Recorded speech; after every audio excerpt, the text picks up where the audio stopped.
Time to get started. Welcome back. Hello. Okay. So, welcome to 352. I'll just turn up the volume and talk louder. How about that? Okay. So, just to get things going today, let me answer a common question. If you are not registered for this class but are on a wait list, I have no idea what the likelihood is that you will make it into the class. I can't give out ad codes because I'm limited to the number of seats that are in the room, and those are all filled with, BYU doesn't let me oversubscribe the class. I can't admit more people to the class than there are seats in the room. And those seats are all enrolled. So if you're hoping to get in this class, you have to just let the wait list churn. I don't know what the odds are. If you absolutely need to take this class for whatever reason, and you're not currently registered for it, there are seats available in the other two sections. It's possible those other sections don't work with your current schedule, but if you need to take the class this semester, you'll either have to make arrangements in your schedule to take it in those other locations, or you'll have to take the class in another semester. We do offer it in the spring if that becomes an option to you. I really wish I could accommodate everybody, but there's simply no way to do that, and I apologize for that. Okay. So some of you were with me in 351, others were not. Most of you, however, are probably interested in knowing how can I do better in 352 than I did in 351. So I want to talk about that. I've given it kind of a lot of thought. I reviewed the student ratings from last time. And one of the things that came out is that some of you were uncertain about what you needed to do when. The way things used to be, I gave you a study guide and I said, do this before class. And some of you were like, which part of the study guide should I do before class? And I was like, I don't know, figure out about how many days we're going to spend on a chapter and do about that much. But some of you were kind of uncomfortable with that level of ambiguity. So there's a change this semester. Here is an example of the Chapter 13 study guide. I have broken the study guide up into individual checkpoints. There's still one Chapter 13 study guide, but it's broken up into checkpoints and each study guide is broken up into a different number of checkpoints based on how many days I think we will spend on that chapter. So not counting today, I anticipate that we'll spend 3 additional lecture days on Chapter 13. So you should do checkpoint 3.1 before next class, okay?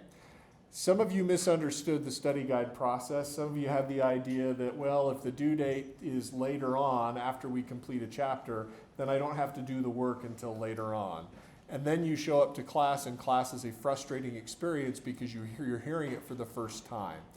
Effective students have always prepared ahead of class, and I'm trying to build scaffolding that makes it easy for you to do the right thing than to procrastinate. All of us are human. All of us will do the easiest thing in a pinch.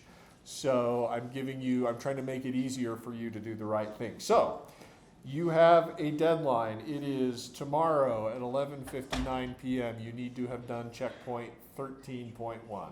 That's these 5 points, and each one of them will take you through some of the text, some explanation, and then some learning activities. When you're done with that, you will go to the exams page of Learning Suite, and there will be a checkpoint 3.1 quiz.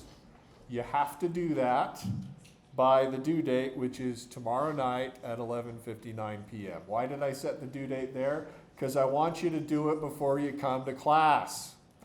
Okay? Now, I know life happens, so at midnight tomorrow. I do not want emails saying, I totally did the work, but I forgot to click submit in time, or I had Wi-Fi trouble. So there is a 48-hour grace period, no penalty late submission for the checkpoint quizzes. You can totally do it late if you want, but this communicates that I want it done by tomorrow night. And on Friday, when you show up, I'm not going to hold your hand through concepts that you should have mastered on your own from the checkpoint. Does that make sense?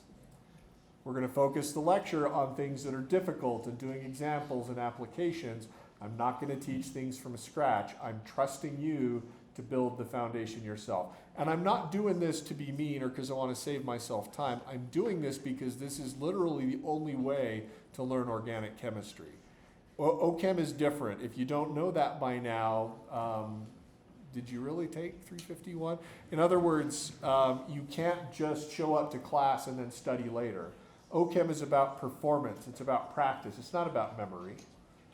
If it were about memory, you could show up to class, listen, and then go review a bunch of stuff and then ace the exam. But you know now that that approach gets you a C at best, right?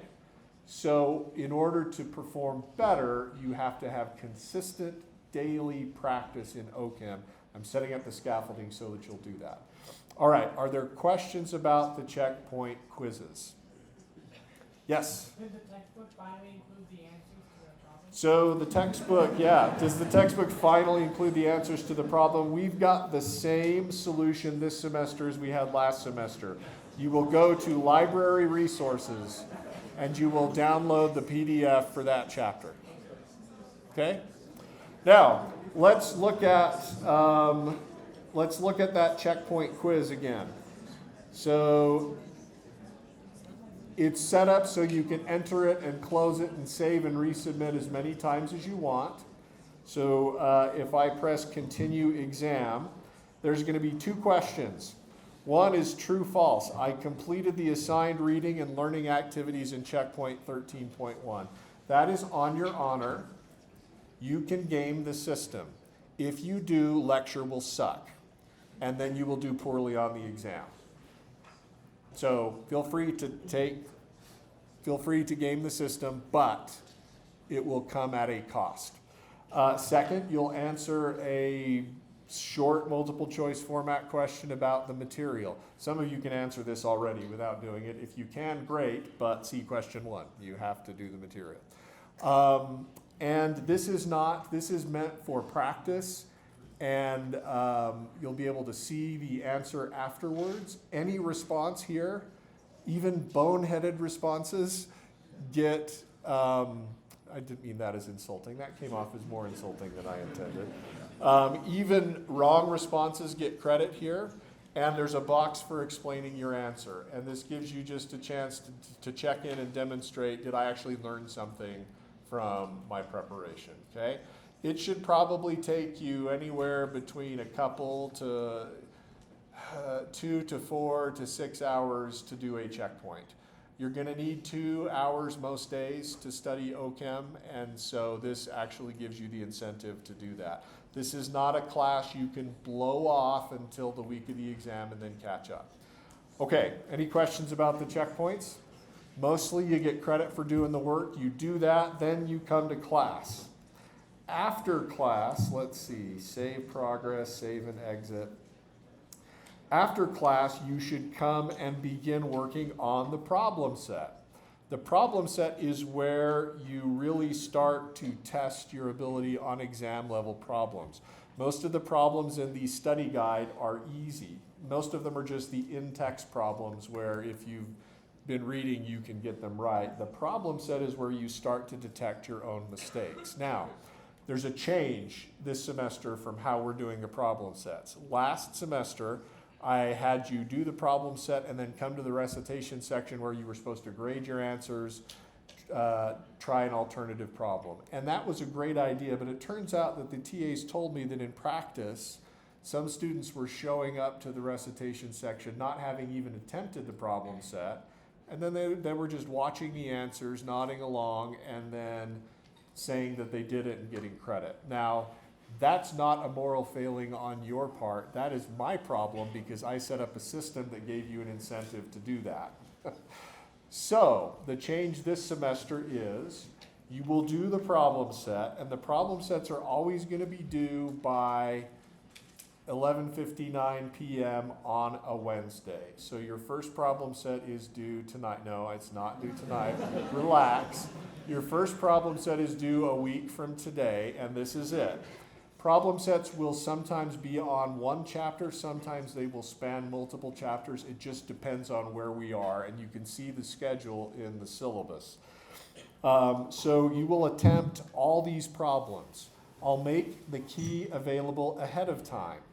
You can short circuit this process by simply copying down the key. If you do that, you will be surprised when you come to the exam that you won't perform well. So do not short circuit this process. Do a good faith attempt at this without looking at the key. Then grade your own problem set. Identify the problems that you made mistakes on. And then take the problem set quiz. So you'll go to exams. You'll go to problem set 1, quiz, continue exam. This is going to have a few questions. First, I made a genuine effort on each problem set of the problem set. I also compared my answers to the key to identify mistakes.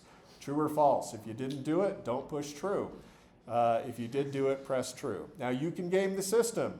You can lie here and get the points, but the exam is not going to go well, and the exam is much higher stakes than this. So, on low stakes experiences, use high stakes behavior to prepare you for later high stakes experiences. Question 2. Now, upload a picture of your work for a particular problem on the problem set. You can upload a picture of the key if you want, because the key is going to be available. But if you do that, the TAs randomly every week are going to go through and look at about 10% of these.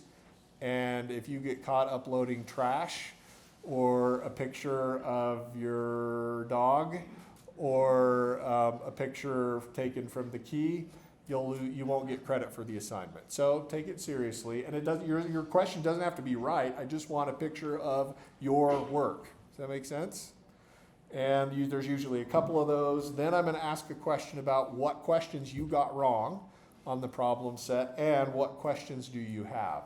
I want this done by Wednesday at 11:59 p.m. because on the next day you'll have recitation section, and I want your TAs to be able to look at the questions you submit to tailor what they're going to do, okay? You can submit garbage in either of these places, but again, the TAs are going to spot check them occasionally, so please take it seriously. Now, why am I doing this? Because when students come to my office to ask me, I did the problem sets and I did the study guides and I still didn't perform well on the exam, this kind of behavior is what I recommend, meaning think about the questions you got wrong, think about why you got them wrong, and then figure out what your weaknesses are and get help on them. This is designed to make you do that. Are there questions about that? Okay. Study guide checkpoint quizzes are going to be worth about 8% of your grade overall, like last time in 351. Problem sets are going to be worth about 6% of your grade overall, and then the other 6%, another 6% is going to be unannounced in-class quizzes. I'll say more about those later. There's not one today. There's probably not one next time. Let's see.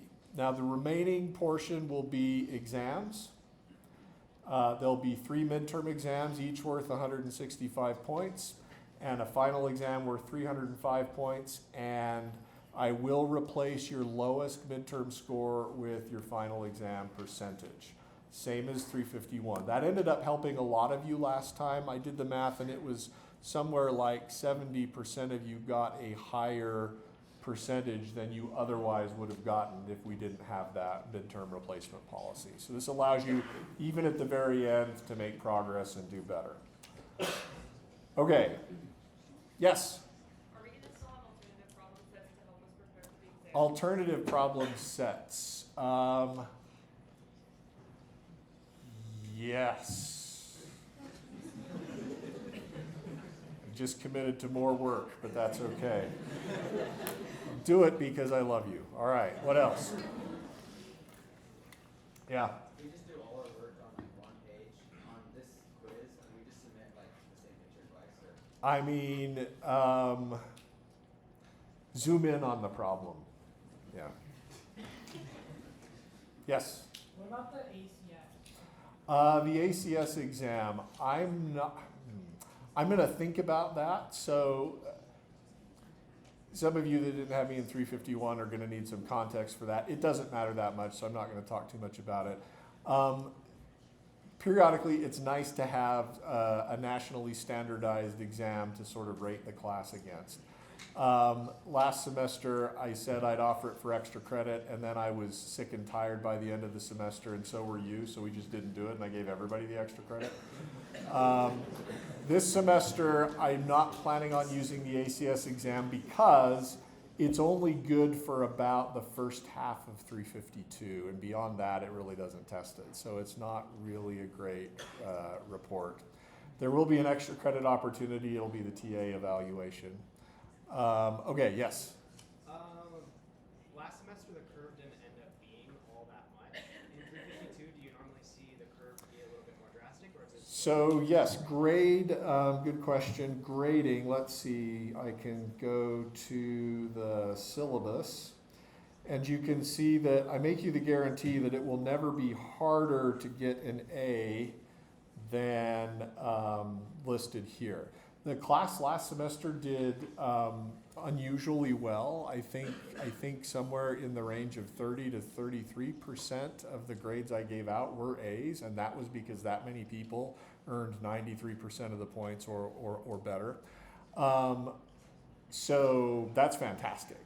The cutoffs will never be higher than this. The average score in the class, the average grade in the class tends to be somewhere between a B and a B minus, just historically. That can change based on performance, and if more than 50% of you perform better than 87%, then the class GPA will be higher. So that's historically sort of how it works. The cutoffs in the lower half of the class tend to be lower. For example, the cutoff between C minus and D tends to be around 60%. I've been conservative here with this listing because I don't want to overpromise, but in general, if you earn greater than 60%, you ought to be looking at least a C minus. So if you if you take an exam and you get like a 65, don't tell me you failed because you didn't. In fact, failing, you have to earn sort of less than 40% of the points. So that sort of puts it in context. Okay, others? All right. One general piece of advice. And I'm not sure this is true, but I feel like the post-pandemic people, the people that came through high school during the pandemic, which is you guys, or maybe that was junior high for some of you, I don't know. Time has passed. But in any case, people in the pandemic learned to be very risk averse and very, very uncomfortable with uncertainty. I noticed in 351 that many of the questions we spent time on in class were probably coming from a place of fear, meaning fear that you might encounter a situation in the future that you weren't prepared for. And I can understand that because nobody wants to get to the exam and feel like they're not prepared for it. However, the process of learning organic chemistry necessarily requires you to engage with stuff that you're not prepared for. So you're going to need to tolerate some discomfort when you're doing the study guides and even when you're in lecture, because we'll be talking about things and then your brain's going to think, well, what if? What if this? What if that? What if this? And you're going to be probing the edges, the edge cases, to see what the limits are for things that you're responsible for. And that's a strategy that served you well in the past. It doesn't work very well in OChem because it's almost like you're demanding to know everything before you've learned anything. And that's a problem. OChem is like, aside from classes that you take in religious ed, OChem may be the most gospel-like class you've ever had because you have to learn line upon line, precept on precept. You have to make mistakes, here a little, there a little. You have to learn from those mistakes and improve and repent and progress. Nobody expects you to get everything right from the beginning. So if you're anticipating that you can white knuckle this, never making any mistakes, and all the while you're going to be thinking, this is great, I'm having such a good time, this isn't the class for you. So there will be times in class where you will ask a question about an edge case, and I will say, that's an edge case. If I answered, there is an answer, but if I answered it now, it would make it worse. And then you're going to have to trust me that I've got your best interests at heart, and I'm not going to take that edge case that I told you I wouldn't answer about and then put it on the exam.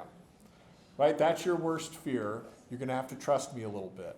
The concept of faith in the gospel, the Greek word pistis, that's translated as faith in the New Testament, connotes a relationship of trust, and it's mutual. In other words, you trust Jesus to save you, and he trusts you to follow him.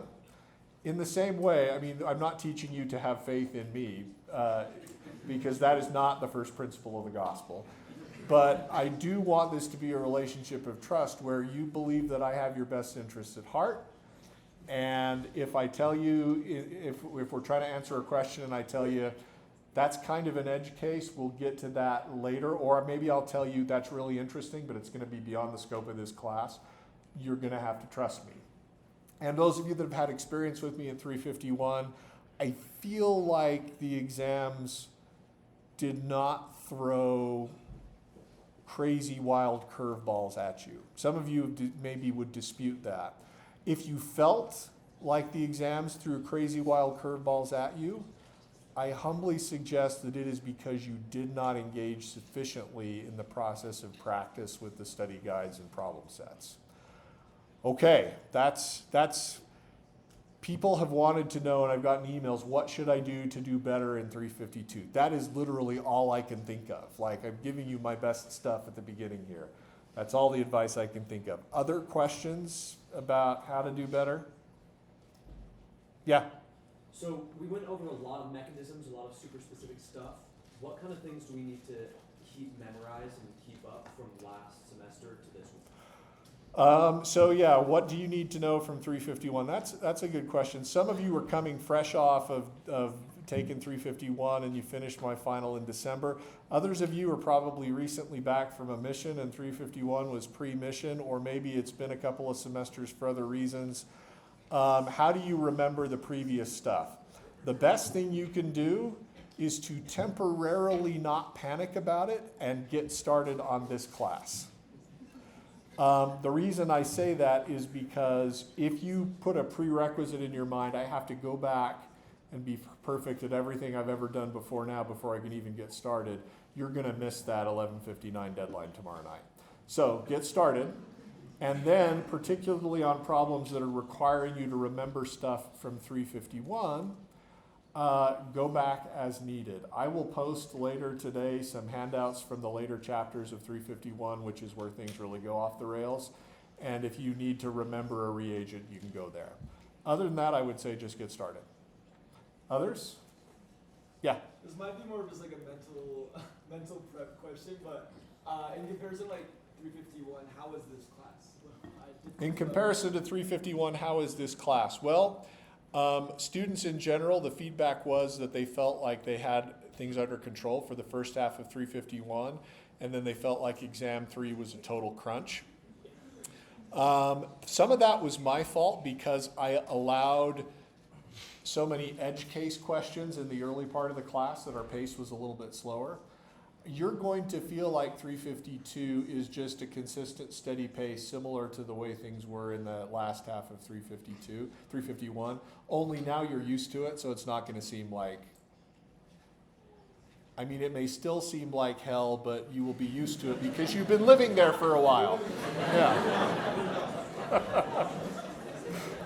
What else? Yeah. You said that you would explain it, so maybe this is coming, but the unannounced in-class quizzes, are there Yeah. any changes to the process from last semester? Unannounced in-class quizzes. Yeah, last time my approach was I would print out a bunch of papers. You would know that a quiz was going to be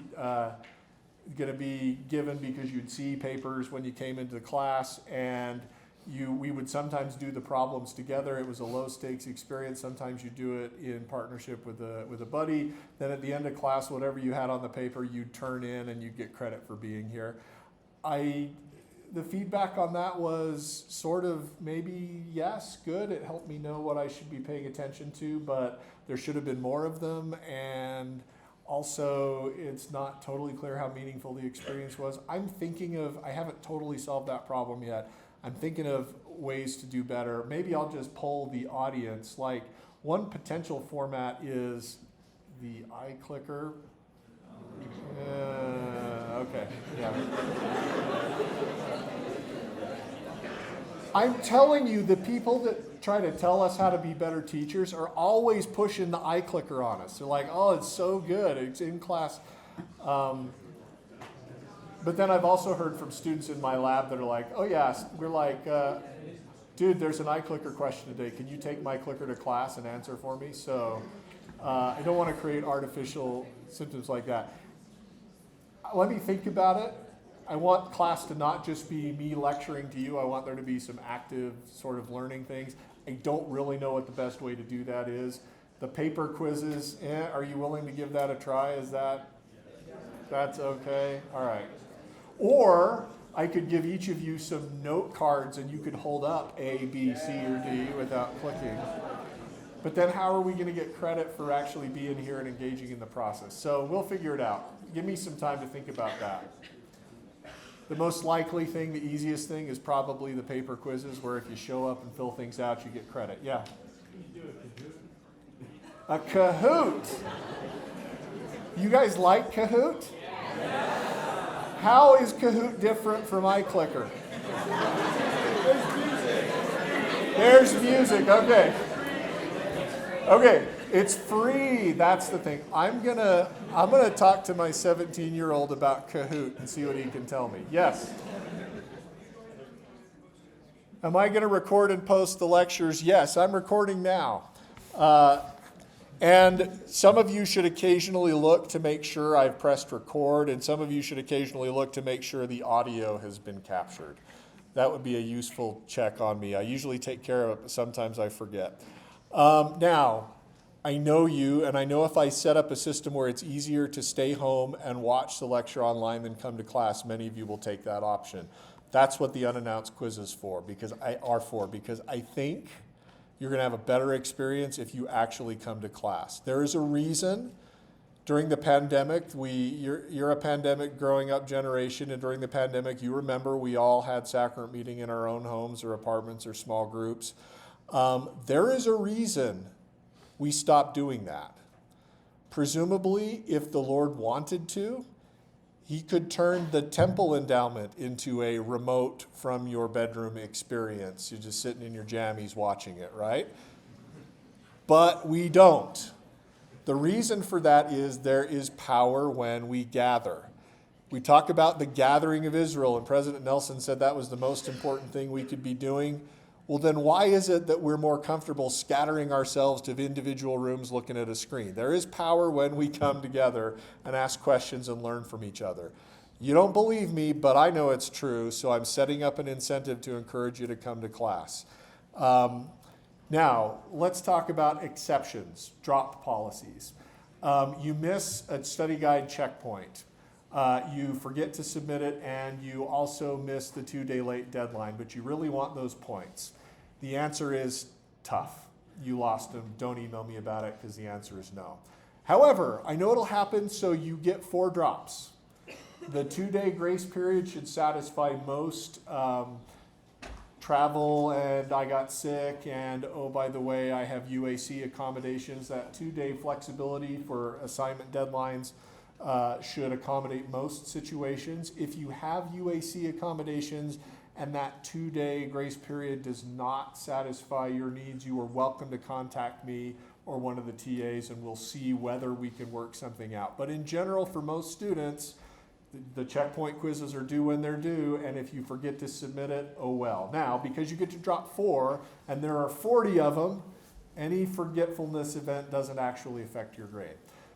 With the problem sets, same thing. The submission deadline is what it is. There's a 2-day grace period. If you forget after that, you get to drop, let's see, there are 14 problem sets. You get to drop 1. So that should take care of most situations. And again, most UAC-based accommodations should be okay with that 2-day grace period with no penalty. If that's a problem for you and you have UAC accommodations, talk to me or one of the TAs and we'll see whether we can come up with something. With the quizzes, you must be present to play. So no fair telling me, well, I was at home and I sort of did the problem along with you, so can I have credit for the quiz? The answer is no. You have to be present to win. What about if I have accommodations with flexible attendance? You'll get to drop twice as many as normal. So regular, if you don't have accommodations, I'll let you drop 10% of the quizzes, however many those end up being. I anticipate about 1 per week. If you have accommodations that allow flexible attendance, I'll let you drop 20% of the quizzes. But there won't be any makeup quizzes, and if you missed a day that we did quizzes, you're just out of luck for that particular quiz. All right?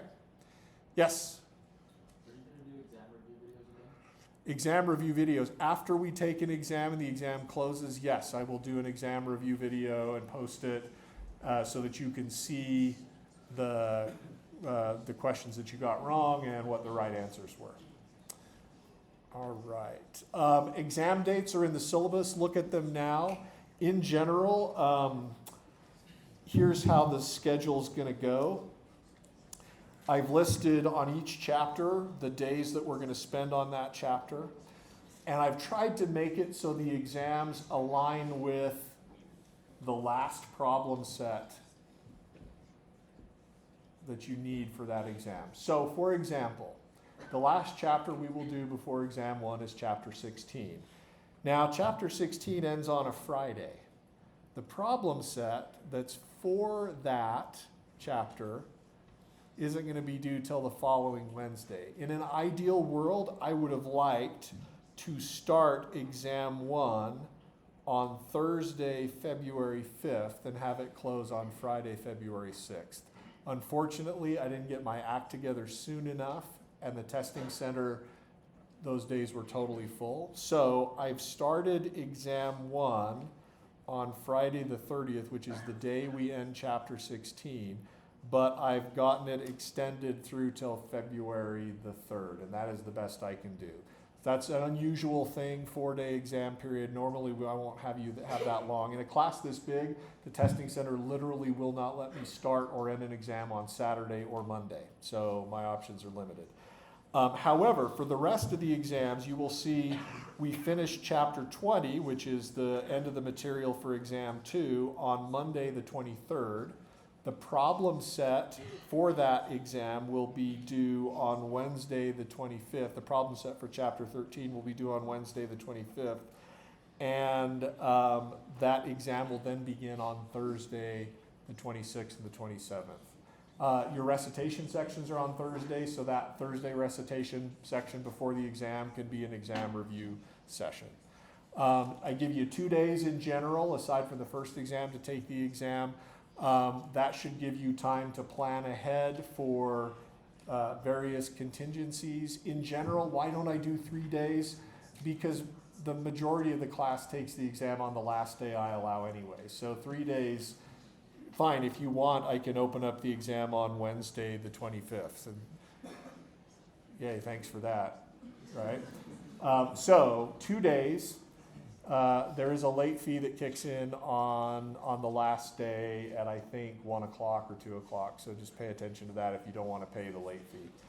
All right. I think that's all we need to say about structure. Now we're going to get to science. So anything we do today is bonus because you haven't had a chance to work on the study guides yet. Yep. Yeah, we won't have recitation sections tomorrow. Yep. Do you know what your office hours are? Yes, my office hours are Monday, Wednesday, noon to 2. Other time, I understand that won't work for everybody. If you want to talk to me at other times, please email me and suggest each time you want to come in and suggest a couple of times that work for you. And then I will try to pick one that works for me. If you can't come during office hours, I would greatly appreciate it if you can sort of limit the amount of time you're planning on to about a half hour, so that I can balance the other things that I've got going on. But happy to help. And the TAs will be posting their office hours as well. Okay. So you will start on next time on the study guide, which is all over the place. Dun, dun, dun. Checkpoint 1. We're going to learn about the structure and reactivity of carbonyl compounds. And some of this is going to be a review. But what we talk about in this checkpoint 313.1 is really going to set the stage for everything you do this semester up through like chapter 22 or 25 or something like that. So it's really crucial. If you can set the foundation here, a lot of what we talk about will seem easier. So what do we mean by a carbonyl compound? We mean a compound that has a carbon-oxygen double bond, a sigma bond and a pi bond. Now, I'm going to put a group there, which I'm going to call Z. Or maybe we'll call it Y. I don't know what to call it. Well, we'll be patriotic, right? We'll call it Y for BYU. Or why are we doing this? Y can be a lot of things. If Y is a hydrogen atom, then you've got an aldehyde. If Y is a carbon atom of some kind, it might not just be a methyl group, it might be some other kind of carbon containing group. We'll call it a ketone. The interesting things about, and so the line here is not a negative charge. I'm going to put a squiggly line here which indicates that what I've written there is bonded to the carbonyl carbon. All right? And just so we got some terminology, this carbon here I will always call the carbonyl carbon, or C. The carbon adjacent to it I will call the alpha carbon, and then we'll call whatever's here the Y group. Now sometimes, in the case of a ketone, that's going to be another alpha carbon. For carbonyl compounds, this alpha carbon in red doesn't have to be a methyl group. It can have some other R group attached to it, all right? So there can be a lot of variation here. You will see that the reactivity of a carbonyl compound is dramatically influenced by the identity of the Y group. And to some extent, that reactivity will track with whether or not the Y group is a good leaving group.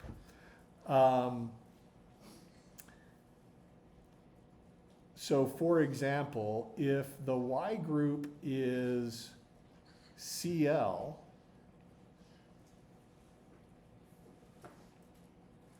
you've got something that's called an acid chloride.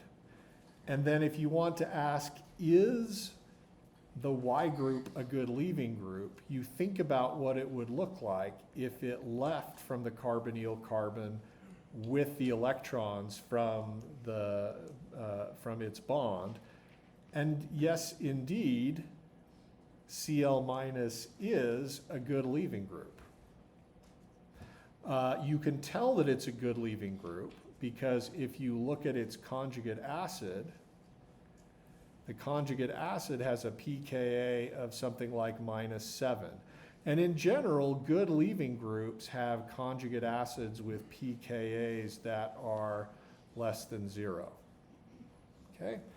So you will see that among some carbonyl compounds, the Y group is actually a good leaving group. And that's going to influence their reactivity. Sometimes you can rank the reactivity of a carbonyl compound based on the identity of that Y group and whether or not it's a good leaving group. For example, if the thing that's attached to the carbonyl carbon is this, the functional group is called an anhydride.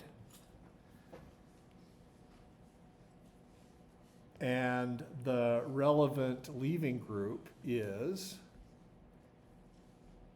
a carboxylate. And that leaving group is not as good of a leaving group as Cl- is. The conjugate acid of a carboxylate is a carboxylic acid, which generally has a pKa of around 4. So it's an okay leaving group, but it's not as good as Cl-. And there are other things that we could attach to carbonyls. For example, you could attach a sulfur, where the sulfur is bonded to something else. If you do that, the carbonyl compound is called a thioester. What about, what is the leaving group in the case of a thioester? It would be this negatively charged thiolate. The conjugate acid of thiolate is a thiol, and a thiol has a pKa of around 8. Now, why are we doing this? Why am I drawing conjugate acids of leaving groups? That's going to become apparent later. It will probably be something that becomes apparent next time. But I want you, when you look at a carbonyl compound and look at the thing that's attached to the carbonyl carbon, I want you to be thinking, is that a good leaving group, and how good of a leaving group is it? And you're going to use the conjugate acid of the pKa of the conjugate acid of the leaving group as a way to rank leaving group ability. For example, the thiolate is probably not as good of a leaving group as the carboxylate. Okay, does that make sense? Okay, there are many, many others that we could do. Some of them are important in biology. Thioesters in particular are important in biology. Another, and I probably should put it about the same spot on the list as the thioester, is this carbonyl type compound where I'm going to put an OR here and just say R can be something that's carbon or something that's hydrogen. This type of functional group is called an acyl phosphate. And the leaving group for the acyl phosphate looks like this. And this is a functional group with which you probably don't have a lot of experience. This is a phosphate ion.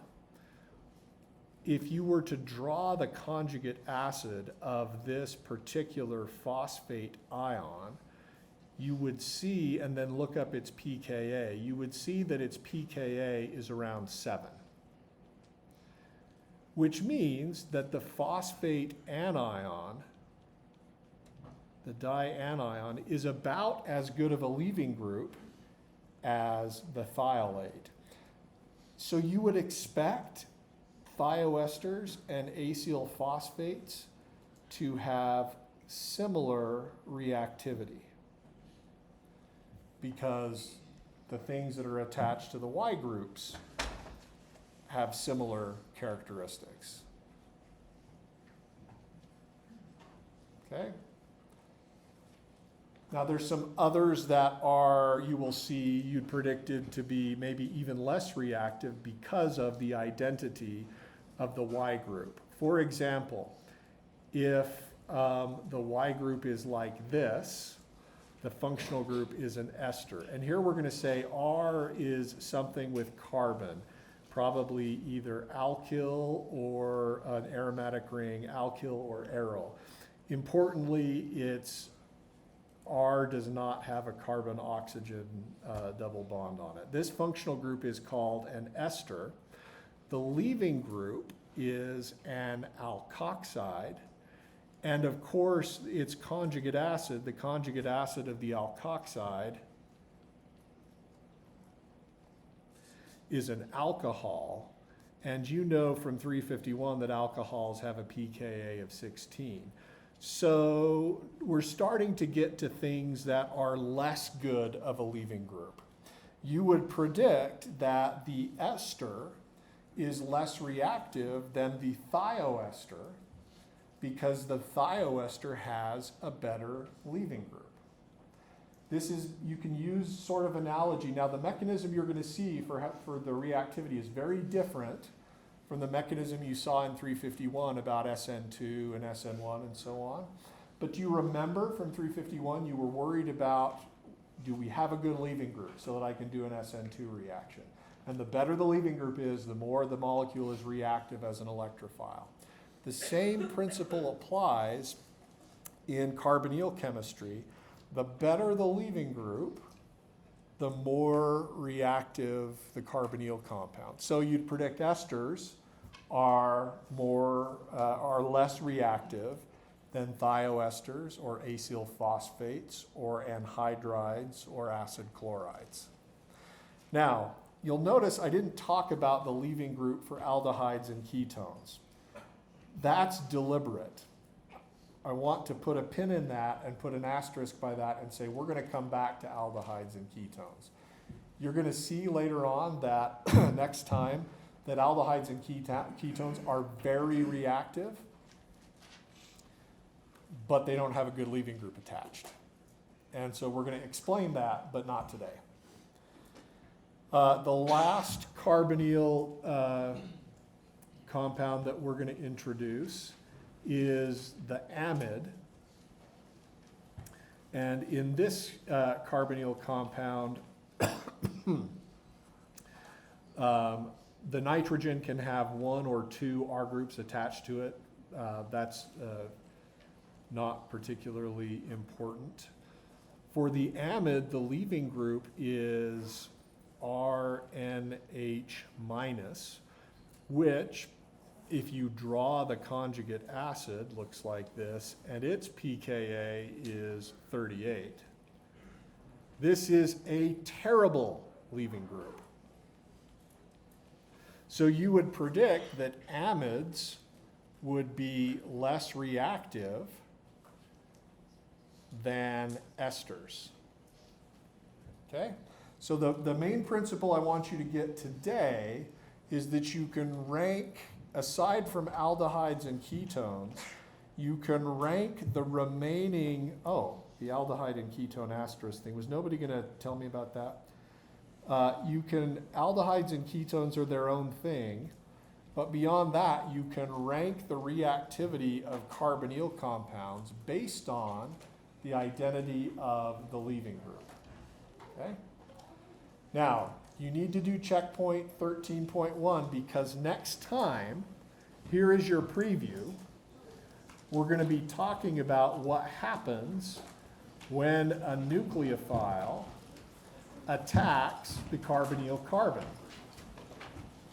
That is, a nucleophile will attack at the carbonyl carbon, and you will break the pi bond. You will get an intermediate that looks like this, and then electrons will kick down, and the leaving group will leave. So go do checkpoint 13.1 and come back ready to talk about that chemistry.